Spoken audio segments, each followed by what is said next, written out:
I've got those slotted in the front end and just threading this in.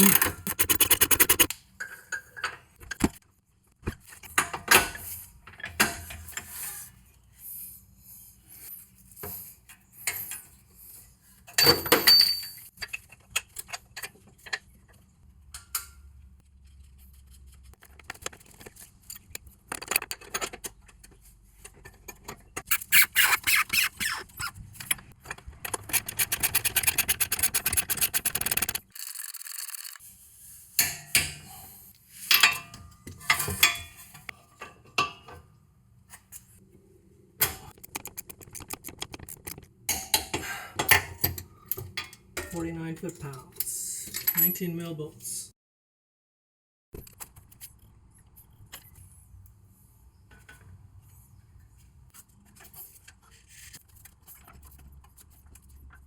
Lower shock bolt mount, 74 foot-pounds.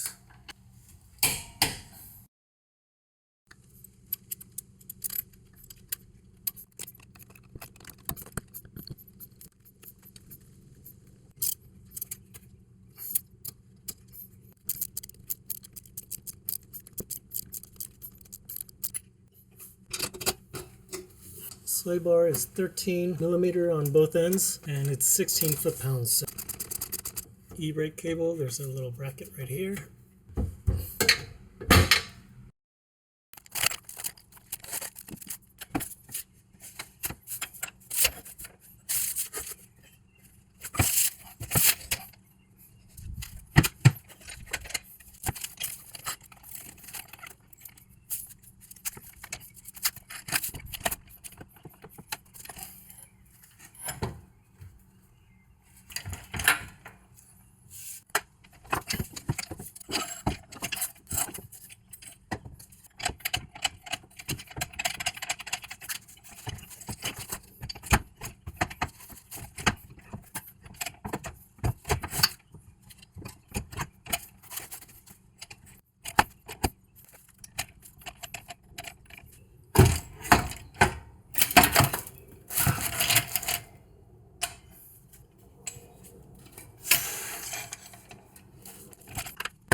H7 hex bit.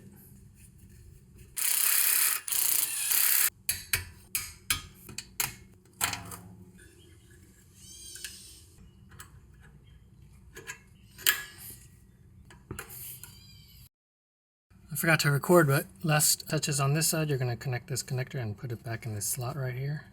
And then make sure to kind of feed all the clips. Make sure these clips are all attached. And then this side, it only has the, I think it's the ABS or wheel speed sensor. I'm not sure which one. And the other side has the brake pad sensor as well. So let's go to that side.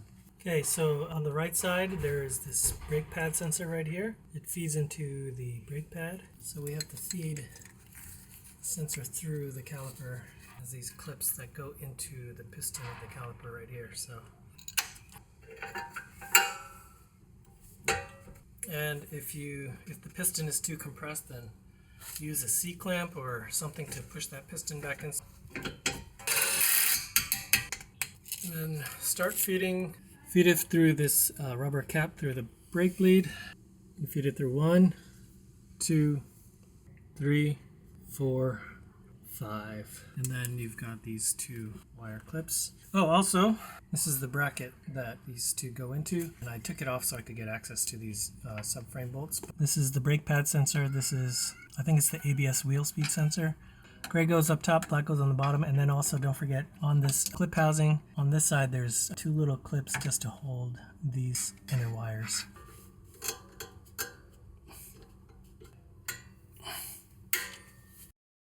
Okay, home stretch. Just gotta do the exhaust.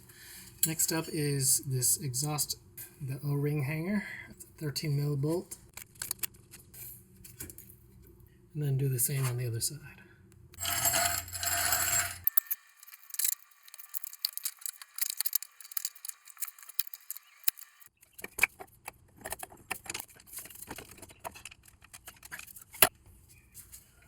This one is the pain in the ass.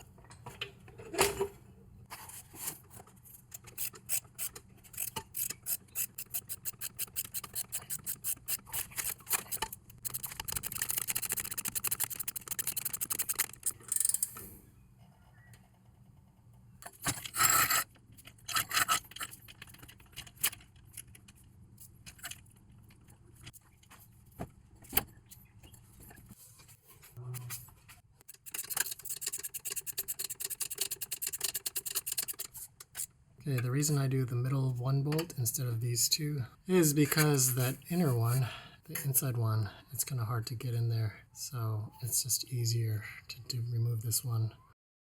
Exhaust is finally in. It's hanging on the hangers here. This one's a little loose. And right there. The head of the bolt is 13 mil and the nut itself is 12 mil.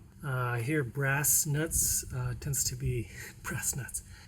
to help with rust corrosion resistance. If you don't have that, just put on some anti-seize. And so once that's in, don't forget this is the charcoal canister pipe on the left side, the driver's side. Zip tied it. I don't know, I think there was 2 of these metal clamps. You can get a hose clamp, or I just zip tied it because the top of this is just open. It just goes up in there. It's just an open hose, so I figured that's probably good enough. Don't forget to connect your sway bars. The e-brake cable, there's that little bracket holder right there, the plastic one. Oh yeah, don't forget to put the washer nut and secure the heat shield again. I ended up taking off 4 of those, 1, 2, 3, and 4. Make sure it kind of clears the drive shaft so it doesn't hit that. Yeah, should be good to go. Oh, this thing, I guess I hit something at some point and that shifted all the way back to here, so I just kind of moved it back and zip tied it. I think it broke off the screw that goes into the body, so hopefully that just holds. We'll keep an eye on it. And the last thing here is putting in the fender welds.